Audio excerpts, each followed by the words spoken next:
اور حضرت عمر کے 3 طلاق کا فیصلہ کو یہ لوگ غلط ٹھہراتے ہیں، حضرت عمر کے تراویح کے فیصلے کو، سارے صحابہ کے تراویح کے فیصلہ کو غلط ٹھہراتے ہیں۔ اس کے باوجود ان کا استدلال کیا لوگ ہیں؟ صحابہ خود عمل کیے ہیں اور صحابہ کے عمل ہم ثابت کریں گے، باقی آپ کی مرضی، ٹھیک ہے؟ نہیں مجھے مسئلے مسائل میں زیادہ علم نہیں، مجھے یہی ہاں عقائد میں الحمدللہ، عقائد میں اگر ہم کو چھوڑ کر دیوبندی کی عقائد میں جاؤ گے تو آپ سراسر گمراہی میں۔ صرف ہمارا ایک ہی عقائد پر آپ کو اعتراض ہے، ایک ہی عقائد پر ہمارا آپ کو اعتراض ہے کہ ہم غیر اللہ سے مدد مانگنے کے قائل ہے نا؟ ہاں یہی آپ کا۔ اور باقی اگر دیوبندی اہل حدیث کا، ابھی ایک فرقہ تو حق پر ہوگا نا قیامت تک۔ ایک بات ذرا غور کرو، حدیث میں ہے ایک جماعت ہمیشہ حق پر ہوگا، ہاں، لا یضرہم من خالفہم، یہاں تک کہ بتایا کہ ان کو کوئی بھی مخالف ان کو نقصان نہیں پہنچا سکتا، اس جماعت کو ختم نہیں کر سکتا جو حق پر ہوگا۔ ہاں آپ بتاؤ سارے دیوبندی ہم کو ختم کرنے میں لگے ہوئے ہیں، سارے اہل حدیث ہم کو ختم کرنے میں لگے ہوئے ہیں، شیعہ ہم کو ختم کرنے میں لگے ہوئے، قادیانی ہم کو ختم کرنے میں لگے ہوئے، اس کے باوجود ہم کو ختم نہیں کر پا رہا ہے۔ اور حدیث میں کیا بتایا؟ لا یضرہم من خالفہم، کہ مخالفت کرنے والے ان کو کوئی نقصان اس جماعت کو کم نہیں کر سکتا، اس جماعت کو ختم نہیں کر سکتا۔ تو یہ ہمارے ایک حقانیت کی دلیل ہو گئی۔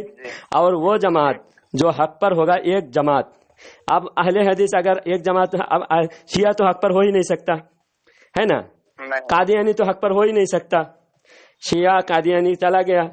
اور جماعت اسلامی جو مودودی والا فرقہ ہے وہ صحابہ کے گستاخ ہیں، وہ بھی حق پر نہیں ہو سکتا۔ نیچری چکرالو بھی یہ فرشتوں کا انکار کرتے ہیں، جنت جہنم کا انکار کرتے ہیں، تو یہ بھی حق پر نہیں ہو سکتا۔ اب تمہارا اعتراض کے مطابق، تمہارے قول کے مطابق صرف 3 جماعت بچے ہیں، اہل حدیث، دیوبندی اور بریلوی۔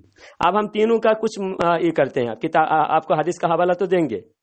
اب اہل حدیث کا مین دو تین عقائد، ان کا بھی جیسا جانچ پڑتال ہمارا عقیدہ کا کر رہے ہو۔ سنو، مزید بات کروں گا آپ سے، میں 2 منٹ 2-4 منٹ اور ایک بات 2-3 منٹ اور سنو، 2-3 منٹ اور سنو، پھر بات ختم ہوگی۔ اب ہم 3 جماعت میں فیصلہ کریں گے کس کے عقیدہ، جیسا ہمارے ایک عقیدہ کو آپ ٹٹول رہے ہو ایسا ان کے بھی 2-3 عقیدہ کو ٹٹولو۔ ایک عقیدہ ان کا یہ ہے، ابن تیمیہ کا عقیدہ ہے اللہ کے نبی صلی اللہ علیہ وسلم 40 سال پہلے، نبوت کے 40 سال پہلے حالت کفر میں تھے، معاذ اللہ۔ تو نبی نبوت سے پہلے بھی گناہوں سے پاک ہوتا ہے، یعنی کبیرہ گناہوں سے پاک ہوتا ہے۔ یہ اہل سنت کا 1400 سال کا عقیدہ ہے، نبی پیدائشی معصوم ہوتا ہے۔ ہاں، لیکن ابن تیمیہ کا عقیدہ ہے کہ نبی 40 سال پہلے نبی کو ایمان پتہ نہیں تھا۔ جب ایمان پتہ نہیں تھا کیا ہوتا ہے؟ وہ کافر ہوتا ہے کہ نہیں؟ جب ایمان والا نہیں ہوتا تو کیا ہوتا ہے؟ کافر ہوتا ہے۔ آپ بتاؤ، یہ عقیدہ زیادہ ٹٹولنا چاہیے یا استعانت یا مدد کا زیادہ تم کو پریشانی ہے؟ ہاں، نبی کو خود سراسر کافر کہا جا رہا ہے، نبی کے ماں باپ کو کافر کہا جا رہا ہے، نبی کے ماں باپ کو نبی کو کافر کہا جا رہا ہے، اس کے باوجود تم کو وہ عقیدہ کا پرواہ نہیں۔ ایک عقیدہ تو سراسر گمراہی والی کفریہ ہو گیا۔ اور اللہ تعالیٰ کے جسم کے قائل ہے دیوبندی اہل حدیث، اللہ عرش پر بیٹھا ہوا ہے، بالکل نہیں ہے، وہ بالکل جسم کے قائل نہیں ہے، یہ بات ہے۔ تو پھر عرش پر ہاں، وہ اس سے معنی مراد لیتے ہیں۔ معنی کیا مراد لیتے ہیں؟ ڈائریکٹ صاف لکھا ہوا ہے اللہ عرش کے برابر ہے، نہ عرش سے بڑا ہے نہ چھوٹا ہے۔ تو عرش ایک مخلوق ہے، اور عرش کے برابر اللہ کو بٹھانا، فکس کرنا، محدود کرنا۔ اللہ محیط ہے، ان اللہ بکل شیء محیط، اللہ محیط ہے۔ محیط کو محدود کرنا یہ بھی گمراہی اور کفری عقیدہ ہے، اللہ کے قرآن کے خلاف ہے۔ اہل حدیث کا 2-3 عقیدہ گمراہی کفری عقیدہ ہوا۔ دونوں میں کوئی وہ نہیں، میں کسی سائڈ میں نہیں ہوں، کیونکہ دیکھیں اس میں اختلاف یہ پایا جاتا ہے کہ دیکھیں اگر ہم یہ کہہ دیں کہ اللہ ہر جگہ ہے تو ہر جگہ ہے، تو وہ علم کے اعتبار سے کہتے ہیں، اور اس میں بحث کرنی نہیں۔ عرش کے برابر ہے اللہ، عرش کے برابر جسم اللہ کا قید کر دیا نا۔ یہ ابن تیمیہ مجموع الفتوا میں ابن تیمیہ لکھتے ہیں اللہ عرش کے برابر ہے، نہ بڑا ہے نہ چھوٹا ہے۔ تو عرش کے برابر، عرش اللہ کے کسی مخلوق کو اللہ کے برابر کہنا، کسی مخلوق کو اللہ کے برابر کہنا یہ شرک ہے. تو ایک عرش کو اللہ کے برابر کہہ کے شرک کر دی، شرک کیا. لیکن کوئی اہل حدیث ایسا نہیں کہتا، بالکل کوئی بڑا کوئی ایرے گہرے کہتا ہے نہیں کہتا، وہ اعتبار نہیں نا. بڑے کے بات اعتبار ہوتا ہے، بڑے کی بات معتبر ہوتی ہے. بڑے کہہ دیا تو ہو گیا نا. ایرے گہرے ناتو خیرے کہتا ہے، اس کو علم ہی نہیں ہے اللہ کے بارے میں. ہر کسی کے ہر فتوے کے قائل بھی نہیں ہے اہل حدیث. تو اہل حدیث کوئی آوارہ ہے، ہر کوئی اپنی بات کا اپنے. اب یہ ضرورت پڑی صحابہ کا انکار کرتے ہیں، ضرورت پڑی یہ صحیح حدیث کا بھی انکار کر دیتے ہیں. ہر چیز کا یہ کیا ہے، یہ آوارہ سانڈ ہے، جدھر ان کو فائدہ نظر آیا ادھر منہ کیا. اس لیے تمہاری طرح ہے. ہاں چلیں جلال صاحب، ہاں بیچ میں یہ بک بک کون کر رہا ہے؟ یہ بیچ میں بکواس کون کر رہا ہے؟ میں اس کو بولانا چپ رہو. اہل حدیث کی دو گمراہی کفری عقیدہ میں نے ثابت کیا، اہل حدیث کی کتاب سے بتایا. آپ تم دیوبندی کی عقیدہ تو بے شمار کفری عقیدہ، گستاخی یا کفر ہے. تو آپ یہ دونوں گروپ کا عقیدہ آپ ٹٹولو اور ہمارا بھی دوسرا کوئی عقیدہ ٹٹولو، اور انشاءاللہ مدد مانگنے کا ثبوت ہم قرآن و حدیث سے دیں گے، صحابہ اکرام کے عمل سے دیں گے. ٹھیک ہے؟ ہاں آپ تم دیوبندی کا بھی کفری عقیدہ سنو، دیوبندی کا کفری عقیدہ سنو. دیوبندی کا بھی اہل حدیث کا بھی عقیدہ اللہ جھوٹ بول سکتا ہے. ہاں اللہ جھوٹ بول سکتا ہے. پھر نبی کا علم پاگل اور جانور کی طرح ہے. اور پھر دیوبندی کا عقیدہ ہے شیطان کا علم نبی سے زیادہ ہے. یہ سارے کفری عقیدہ دیوبندی کا ہے. آپ تم ہمارا کوئی بھی کفری عقیدہ ہمارا ثابت نہیں کر سکتے، ہم ان کے کفری عقیدہ ثابت کر رہے ہیں. اور ہمارا جو استعانت کی بات ہے وہ ہم سارے صحابہ کے عمل سے ہم دکھا دیں گے. ٹھیک ہے؟ ہو گئی بات. اللہ تعالیٰ سے دعا ہے کہ اللہ تعالیٰ تم کو ہدایت دے، گمراہی سے بچائے.